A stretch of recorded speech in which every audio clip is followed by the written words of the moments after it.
No, officer, I will not abandon my patient. Fine. You're under arrest. That's a lawful order. Crow, what in the hell are you doing? Let her work! You are obstructing my investigation. The call had come in at 2:14 p.m. on a Tuesday, a time of day when the sun was high and the city of Northgate hummed with the predictable rhythm of commerce and traffic. The alert was a Signal 23, a major vehicle collision with entrapment. For Maya Jordan, a paramedic with 7 years on the streets and a decade of experience before that as a Navy corpsman.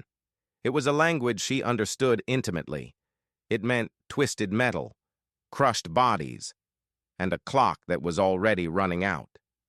Her ambulance. Unit 12 arrived on the scene at Elm Street and 4th Avenue in under 6 minutes. The chaos was immediate and visceral. A silver sedan was wrapped around a traffic pole, its front end compressed into an accordion of steel and shattered glass. The driver, a man in his late 40s, was slumped over the steering wheel, his breathing shallow and ragged. His head was bleeding from a deep laceration, and his left arm was bent at an angle that defied nature.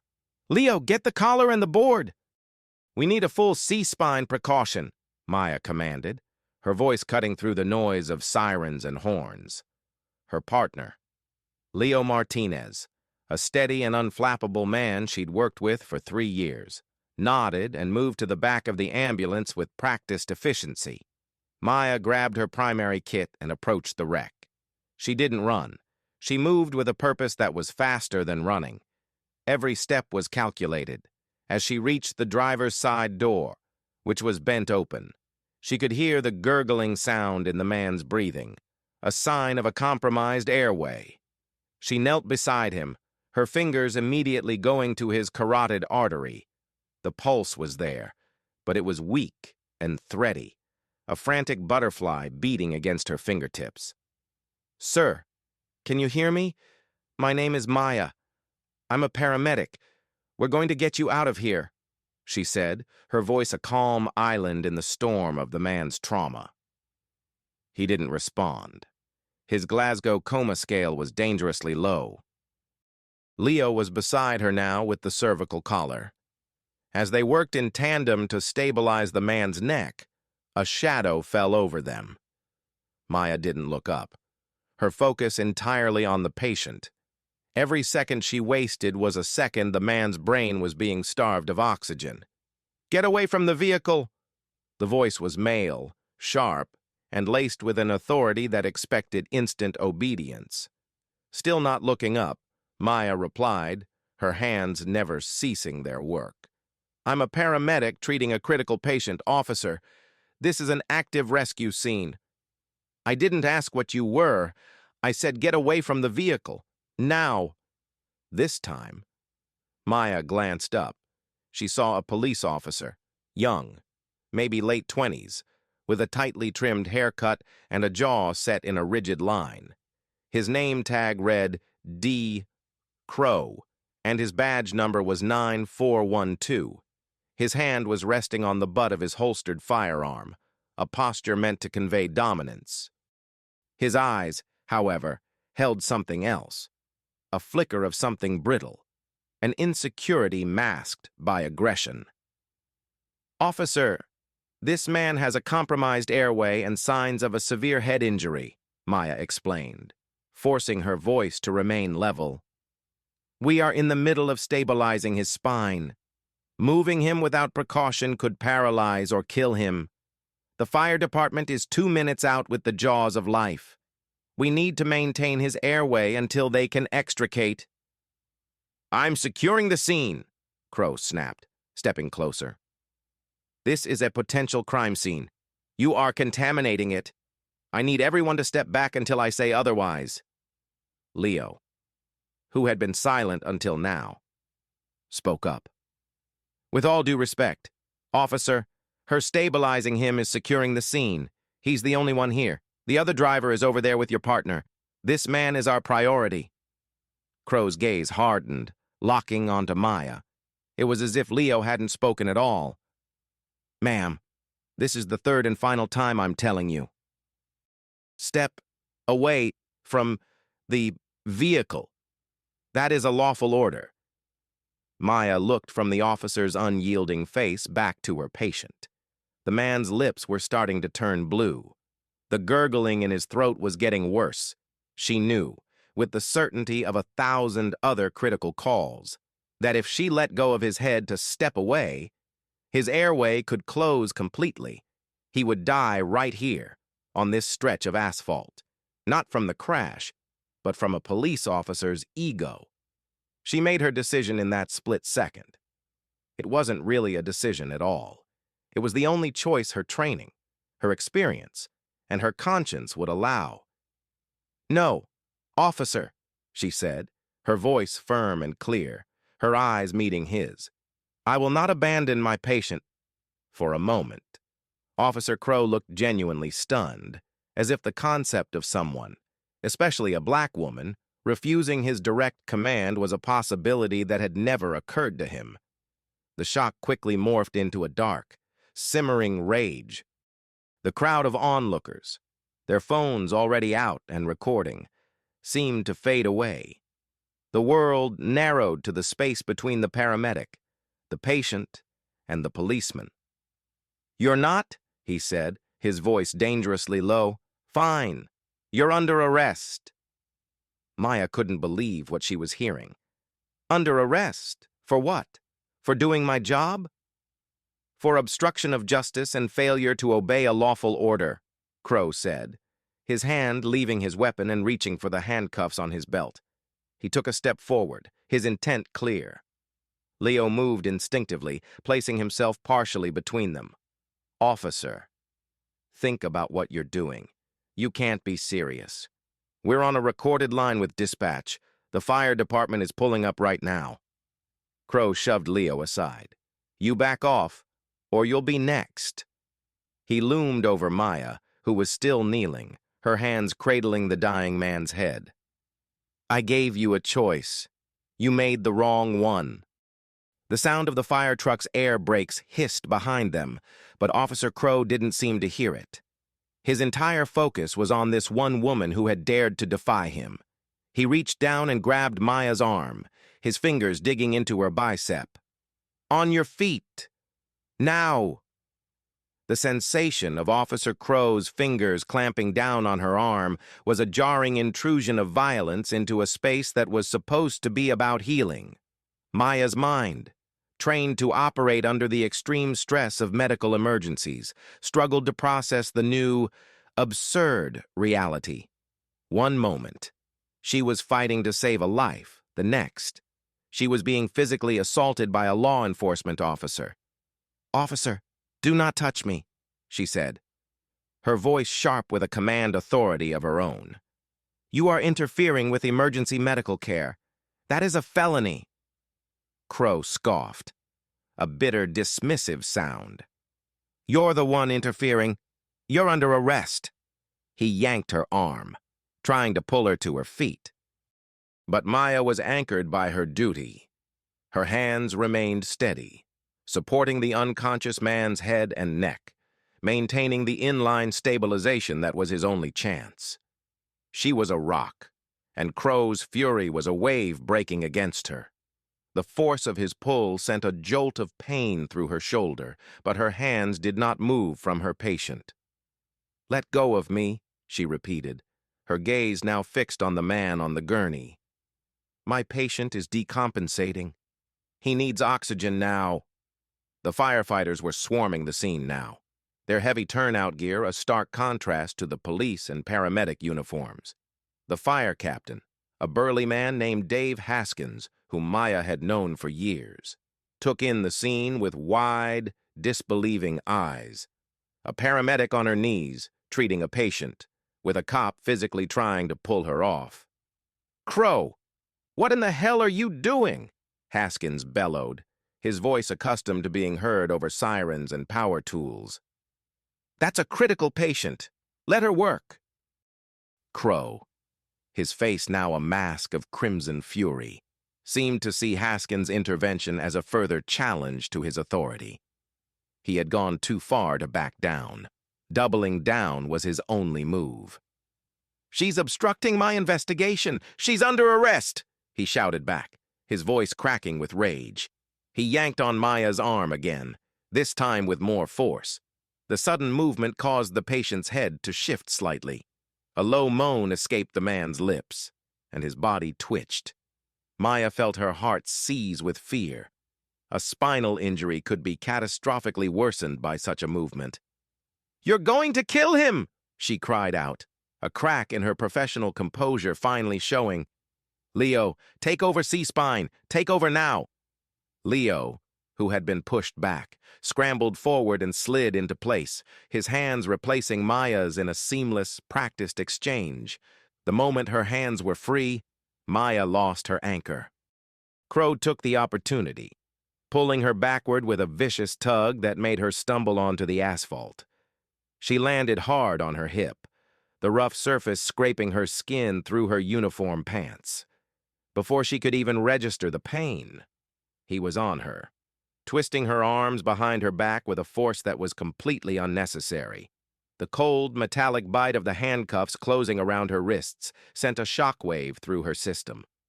The click was sharp, definitive, and utterly surreal. It was a sound captured by at least a dozen smartphones held aloft by the horrified onlookers. "You have the right to remain silent," Crow began, panting slightly as he recited the Miranda warning, his knee pressing into her back.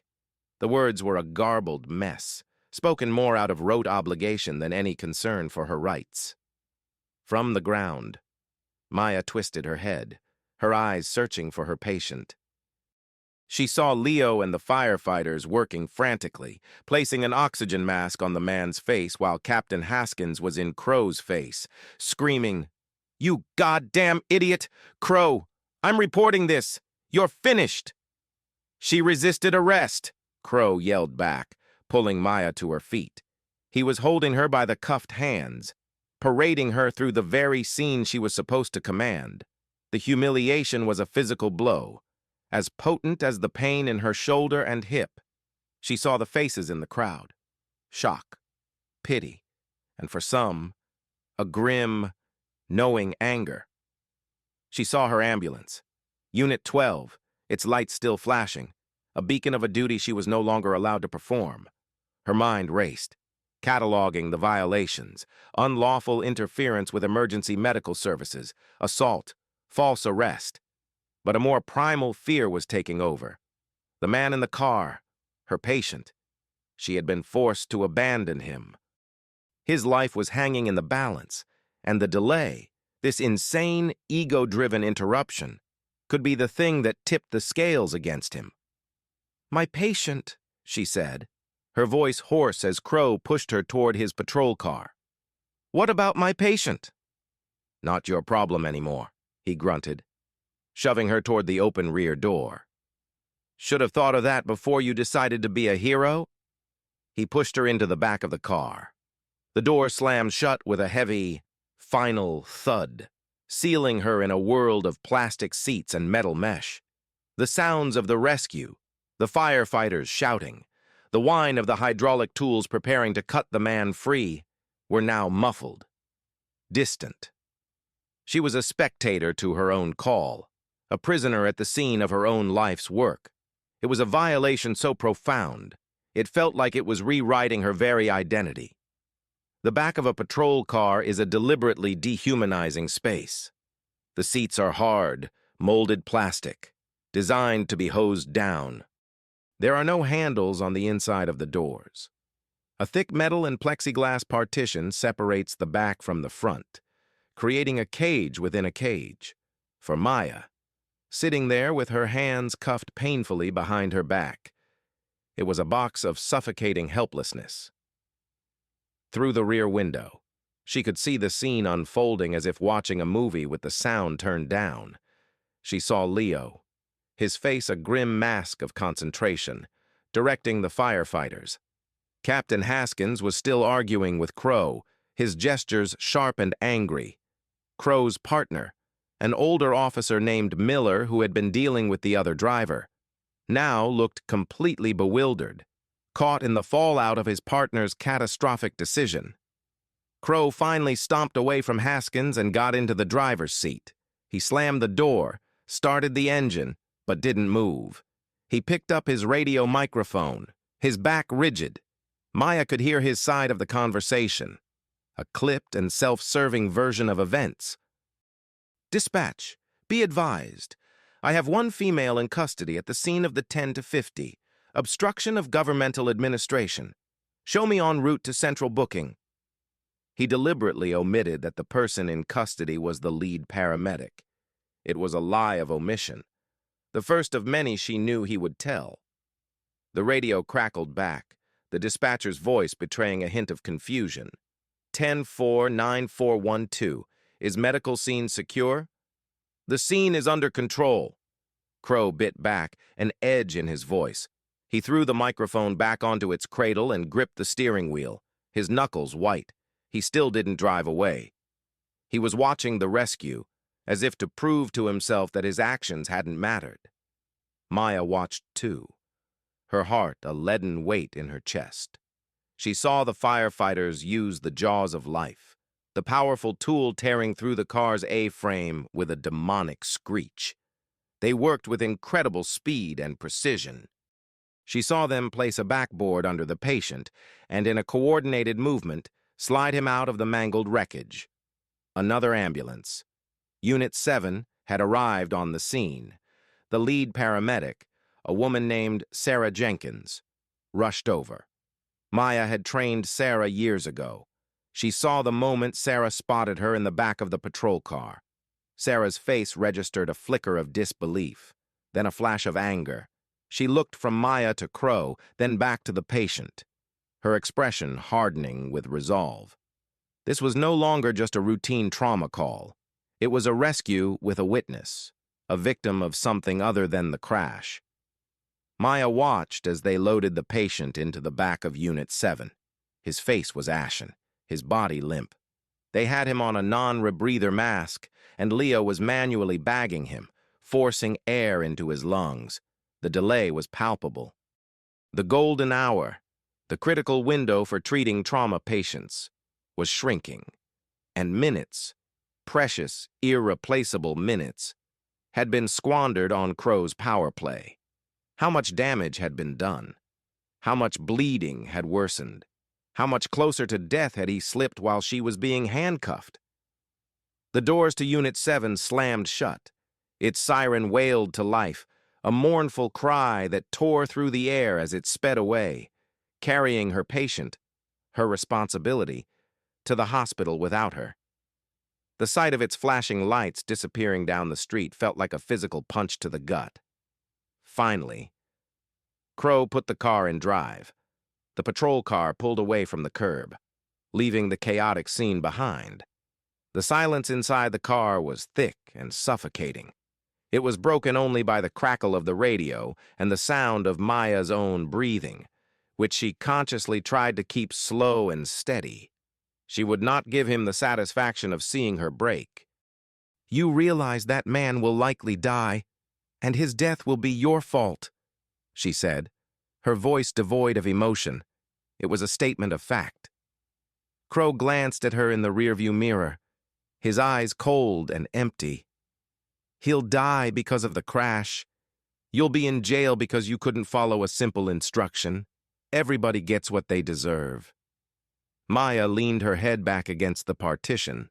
The arrogance was breathtaking. He had no concept of the chain of causation he had set in motion. He saw only a challenge to his authority and his response to it. The patient was an abstraction, a piece of the scenery and the drama of his own making. She thought about the man's family. Who would get a call from the hospital? She thought about the doctors in the ER, who would be fighting a battle that was harder than it should have been. She thought about Leo. Who would have to write a report detailing how his partner was arrested in the middle of a call? And she thought about the law. She had spent 15 years navigating crisis situations, from combat zones in Afghanistan to multi-car pileups on the interstate. This was just another crisis, different enemy, different battlefield. But the strategy was the same: assess, adapt, and act. The fight on the street was over. The new fight. The one for her name, her career, and for justice for her patient, was just beginning. She closed her eyes and began to meticulously replay every second of the encounter in her mind, locking it all away. It was evidence now, and she would be the star witness. The drive to the Northgate Police Department's central precinct was 12 minutes of tense silence. For Maya, each tick of the clock felt like a lifetime. The handcuffs, cinched too tightly, were already making her fingers tingle and go numb. She tried to shift her weight on the hard plastic seat, but any movement sent a sharp pain through her cuffed arms and her bruised hip. When they arrived, Crow parked in a designated spot and came around to open her door. He pulled her out of the car without a word, his grip on her arm still unnecessarily firm. The walk from the parking lot to the booking entrance was 100 feet of pure humiliation. The sun was bright, and the world seemed to be moving in slow motion. She was acutely aware of her uniform, the Northgate Fire Department patch on her sleeve, the paramedic insignia on her collar. It was a uniform she wore with immense pride, a symbol of her commitment to her community. Now, it felt like a costume in a surreal and degrading play. He led her through a set of heavy glass doors into the controlled chaos of the precinct. The air smelled of stale coffee, disinfectant, and stress. Officers milled about, some typing at computers, others talking on the phone. The moment she entered, a hush fell over the room. Heads turned, eyes widened. They recognized her. Maya and Leo had been in and out of this very building dozens of times, bringing in patients from domestic disputes, coordinating on overdose calls, or simply sharing a quick coffee with officers they knew and respected. She wasn't a stranger. She was a colleague, another first responder who worked the same unforgiving streets, a desk sergeant, a veteran with salt and pepper hair named Kowalski, looked up from his paperwork. His jaw literally dropped. "Crow? What the hell is this?" "She's under arrest. Sarge, obstruction and resisting," Crow said, his voice loud